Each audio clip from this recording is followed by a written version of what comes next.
Hi hello welcome back. ഇന്നത്തെ recipe ഒരു അടിപൊളി ബീഫ് റോസ്റ്റിൻ്റെ റെസിപ്പിയാണ്. ചോറിനും ചപ്പാത്തിക്കും അപ്പത്തിൻ്റെ കൂടെയൊക്കെ കഴിക്കാൻ പറ്റുന്ന നല്ല ടേസ്റ്റി ആയിട്ടുള്ള ഒരു ബീഫ് റോസ്റ്റിൻ്റെ റെസിപ്പിയാണ്. നമുക്ക് കുക്കറിലൊക്കെ വളരെ പെട്ടെന്ന് തന്നെ ചെയ്തെടുക്കാൻ പറ്റുന്ന ഒരു റെസിപ്പി കൂടിയാണിത്. അപ്പോൾ ഈ ഒരു ബീഫ് റെസിപ്പി എങ്ങനെ ഉണ്ടാക്കുന്നത് നോക്കാം. അതിന് മുന്നേ തന്നെ ചാനൽ സബ്സ്ക്രൈബ് ചെയ്യാത്തവരുണ്ടെങ്കിൽ സബ്സ്ക്രൈബ് ചെയ്ത് സപ്പോർട്ട് ചെയ്യാൻ മറക്കരുത്. അതിൻ്റെ കൂടെ തന്നെ വീഡിയോ ഇഷ്ടപ്പെട്ടാൽ ലൈക്ക് ചെയ്യാനും താഴെ കമൻറ്റ് ചെയ്യാനൊന്നും മറന്നു പോകരുത്.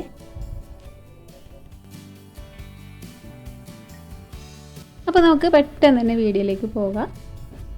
അപ്പോൾ അതിന് വേണ്ടിയിട്ട് ഞാനിവിടെ 1/2 കിലോ ബീഫ് കഴുകി വൃത്തിയാക്കി ഒരു കുക്കറിലേക്ക് ഇട്ട് കൊടുക്കുന്നുണ്ട്.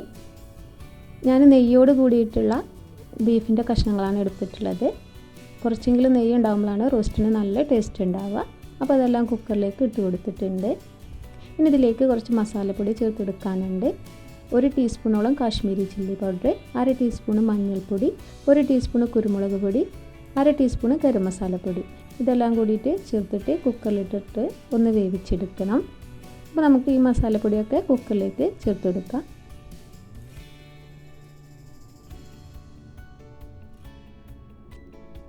ഇനി ഇതൊന്ന് മിക്സാക്കി കൊടുക്കുക. നല്ല രീതിയിലൊന്ന് മിക്സാക്കി കൊടുക്കുക, എല്ലാ ഭാഗത്തേക്കും എത്തുന്ന രീതിയിൽ. ഇനി ഇതിലേക്ക് ആവശ്യത്തിനുള്ള ഉപ്പും കൂടി ചേർത്ത് കൊടുക്കുന്നുണ്ട്. ഇനി ഞാനിവിടെ ഒരു തുള്ളി പോലും വെള്ളം ആഡ് ചെയ്തിട്ടില്ല. കുറച്ചൊക്കെ മൂപ്പ് ഏറിയിട്ടുള്ള ബീഫൊക്കെ ആണെന്നുണ്ടെങ്കിൽ ഒരു 1/4 കപ്പോളം വെള്ളം ഒഴിച്ചിട്ട് വേവിച്ചെടുക്കാം. ഞാനിവിടെ ഒരു തുള്ളി പോലും ചേർത്ത് കൊടുക്കുന്നില്ല. ഇനി നമുക്ക് കുക്കറിൽ അടിച്ചു വെച്ചിട്ട് വേവിച്ചെടുക്കാം.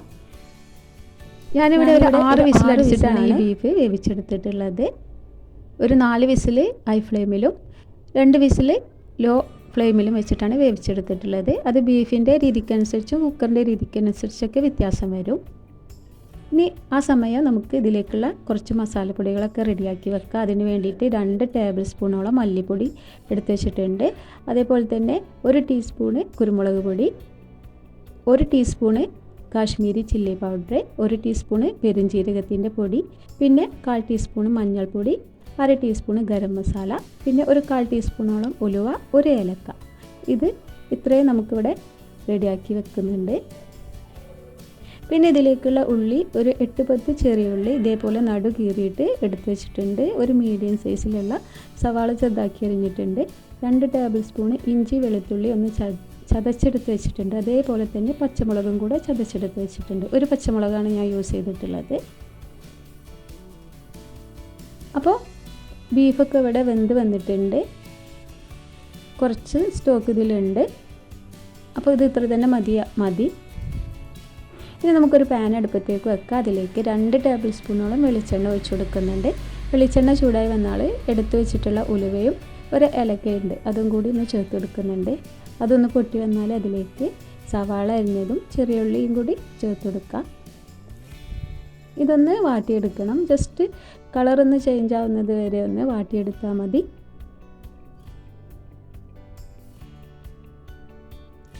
ഇപ്പോൾ ഇത് കളറൊക്കെ ഒന്ന് മാറി വന്നിട്ടുണ്ട്. ഇനി നമുക്ക് പച്ചമുളക് ചതച്ചതും ഇഞ്ചി വെളുത്തുള്ളിൻ്റെ പേസ്റ്റും കൂടെ ഇതിലേക്ക് ചേർത്ത് കൊടുത്തിട്ട് ഇതും കൂടി ഒന്ന് വാട്ടിയെടുക്കാം. ഇതിൻ്റെ ഒരു പച്ചമണം മാറുന്നത് വരെ ഒന്ന് വാട്ടിയെടുത്താൽ മതി.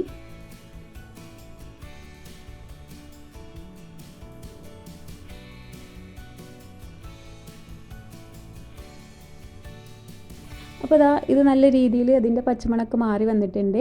ഇനി നമ്മൾ നേരത്തെ എടുത്ത് വെച്ചിട്ടുള്ള മസാലപ്പൊടികൾ ചേർത്ത് കൊടുക്കുക. മല്ലിപ്പൊടി, കുരുമുളക് പൊടി, മഞ്ഞൾപ്പൊടി, മുളക് പൊടി, അതേപോലെ തന്നെ പെരുംജീരകത്തിൻ്റെ പൊടി, ഗരം മസാല, ഇതെല്ലാം കൂടി ചേർത്ത് കൊടുക്കുക.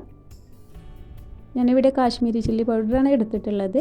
അപ്പോൾ നിങ്ങൾക്ക് സാധാ മുളക് പൊടി വേണമെങ്കിലും എടുക്കാം. ഇനി ഇതെല്ലാം കൂടിയിട്ട് ഒന്നും കൂടി മിക്സ് ആക്കിയിട്ട് ഇതിൻ്റെ ഒരു പച്ചമണം മാറുന്നത് വരെ ഒന്ന് ഇളക്കി കൊടുക്കാം.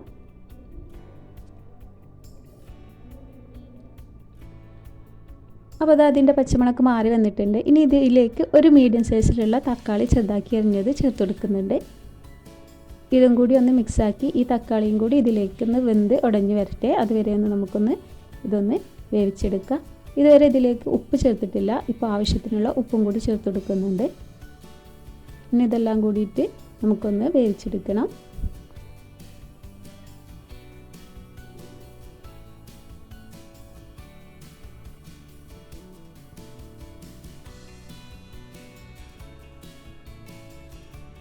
ഇപ്പോൾ അത് തക്കാളിയൊക്കെ നല്ല വെന്ത് ഉടഞ്ഞു വന്നിട്ടുണ്ട്.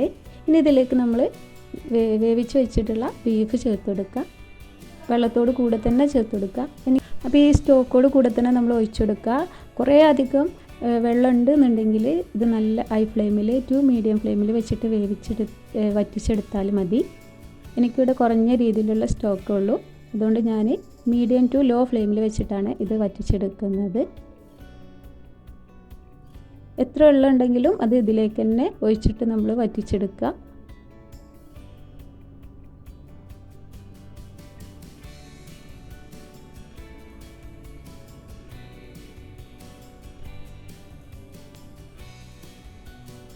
അപ്പോൾ ഇതൊക്കെ നല്ല രീതിയിൽ ചൂടായി വന്നിട്ടുണ്ട്. ഇനി ഇതൊന്ന് അടച്ചു വെച്ചിട്ട് നമുക്കൊന്ന് വേവിച്ചെടുക്കാം. ചെറിയ തീയിൽ വെച്ചിട്ട് അടച്ചു വെച്ചിട്ട് വേവിച്ചെടുക്കാം.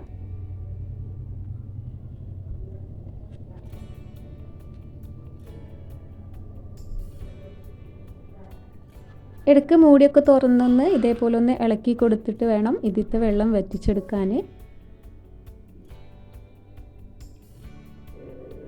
ഒരു 2-3 പ്രാവശ്യം ഇതേപോലെ അടച്ച് എടുത്തിട്ട് തുറന്ന് നോക്കിയിട്ടൊന്ന് ഇടയ്ക്ക് ഇളക്കിയിട്ട് വേവിച്ചെടുത്താൽ മതി.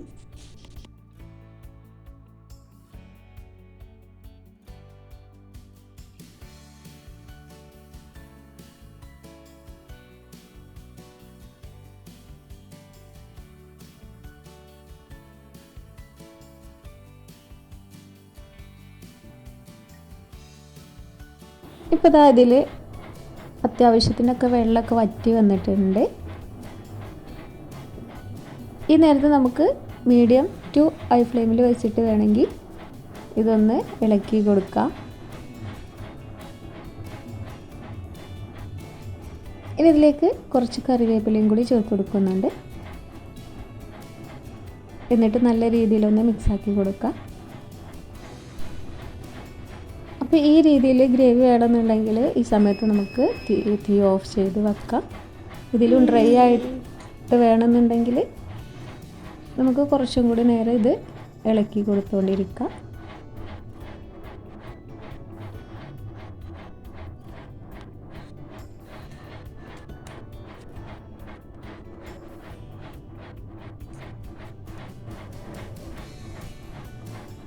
അപ്പോൾ ഇതിവിടെ നല്ല രീതിയിൽ റെഡിയായി വന്നിട്ടുണ്ട്. അപ്പത്തിനും ചപ്പാത്തിക്കും ദോശക്കും എല്ലാത്തിൻ്റെയും കൂടെ നല്ല ടേസ്റ്റി ആയിട്ടുള്ള ബീഫ് റോസ്റ്റാണിത്. അപ്പോൾ ഞാൻ തീ ഓഫ് ചെയ്ത് വെച്ചിട്ടുണ്ട്. ഇനി നമുക്ക് പ്ലേറ്റിലേക്ക് മാറ്റാം. അപ്പോൾ നല്ല ടേസ്റ്റി ആയിട്ടുള്ള ബീഫ് റോസ്റ്റ് ഇവിടെ റെഡി ആയിട്ടുണ്ട്. വളരെ എളുപ്പത്തിൽ നമുക്ക് കുക്കറിൽ ചെയ്തെടുക്കാൻ പറ്റുന്ന ഒരു ബീഫ് റോസ്റ്റിൻ്റെ റെസിപ്പിയാണിത്. എല്ലാവരും ഇതേ രീതിയിലൊന്ന് ട്രൈ ചെയ്ത് നോക്കുക. നല്ല ടേസ്റ്റി ആയിട്ടുള്ള അപ്പത്തിനും ചപ്പാത്തിക്കും ചോറിനും എല്ലാത്തിൻ്റെയും കൂടെ നല്ല ബെസ്റ്റ് കോമ്പിനേഷൻ ആയിട്ടുള്ള ഒരു ബീഫ് റോസ്റ്റാണിത്.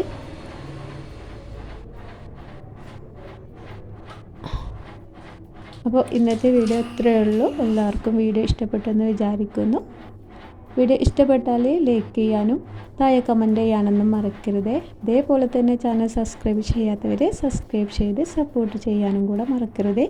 പുതിയൊരു വീഡിയോയുമായിട്ട് ഇനിയും കാണാം. Thank you.